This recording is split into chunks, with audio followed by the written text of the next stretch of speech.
بسم اللہ الرحمن الرحیم۔ معزز سامعین، السلام علیکم ورحمۃ اللہ وبرکاتہ۔ اس حصے میں ہم ذکر کریں گے اس پہاڑ کا جس کے ساتھ کشتی نوح لگ کر رک گئی۔ کوہ جودی کہاں ہے؟ بہت سے مفسرین نے کہا ہے کہ کوہ جودی جس کے کنارے کشتی نوح آ کر لگی تھی اور جس کا ذکر قرآن پاک میں موجود ہے، وہی مشہور پہاڑ ہے جو موصل کے قریب ہے۔ موصل عراق میں واقع ایک بہت ہی مشہور شہر ہے۔ بعض دوسرے مفسرین نے اسے حدود شام میں یا آمد کے نزدیک یا عراق کے شمالی پہاڑ سمجھا ہے۔ کتاب مفردات راغب میں کہا گیا ہے کہ یہ وہ پہاڑ ہے جو موصل اور الجزیرہ کے درمیان ہے۔ بعض مفسرین نے کہا ہے کہ جودی سے مراد ہر مضبوط پہاڑ ہے، یعنی کشتی نوح ایک زمین پر لنگر انداز ہوئی جو اس کی سواریوں کے اترنے کے لیے مناسب تھی۔ حضرت نوح علیہ السلام بسلامت اتر آئے۔ اس حصے میں حضرت نوح علیہ السلام کے کشتی سے اترنے اور نئے سرے سے روئے زمین پر معمول کی زندگی گزارنے کی طرف اشارہ کیا گیا ہے۔ قرآن میں ارشاد ہوتا ہے، نوح سے کہا گیا ہے کہ سلامتی اور برکت کے ساتھ جو ہماری طرف سے تم پر اور تمہارے ساتھیوں پر ہے اتر آؤ۔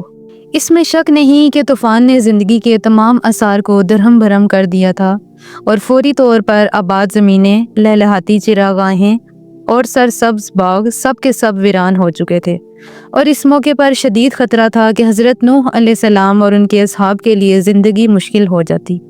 لیکن خدا نے ان مومنین کو اطمینان دلایا کہ برکات الہی کے دروازے تم پر کھل جائیں گے اور زندگی معاش کے حوالے سے تمہیں کبھی تنگی نہیں ہوگی۔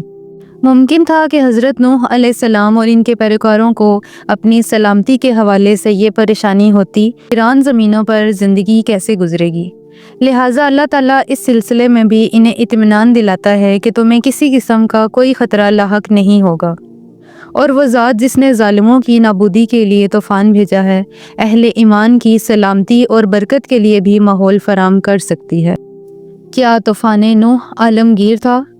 قرآن کی بہت سی آیات سے ظاہر ہوتا ہے کہ طوفان نوح کسی خاص علاقے کے لیے نہ تھا، بلکہ پوری زمین پر رونما ہوا تھا، کیونکہ لفظ ارض زمین مطلق کے طور پر استعمال ہوا ہے۔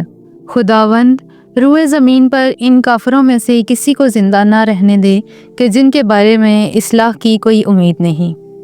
اس طرح سورۃ ہود میں ارشاد ہوتا ہے، اے زمین اپنا پانی نگل لے۔ بہت سی تاریخ میں طوفان نوح کے عالمگیر ہونے کی خبر ملتی ہے، اس لیے کہا گیا ہے کہ موجودہ تمام نسلیں حضرت نوح علیہ السلام کے تینوں بیٹے حام، سام، یافس کی اولاد میں سے ہیں جو کہ زندہ بچ گئے تھے۔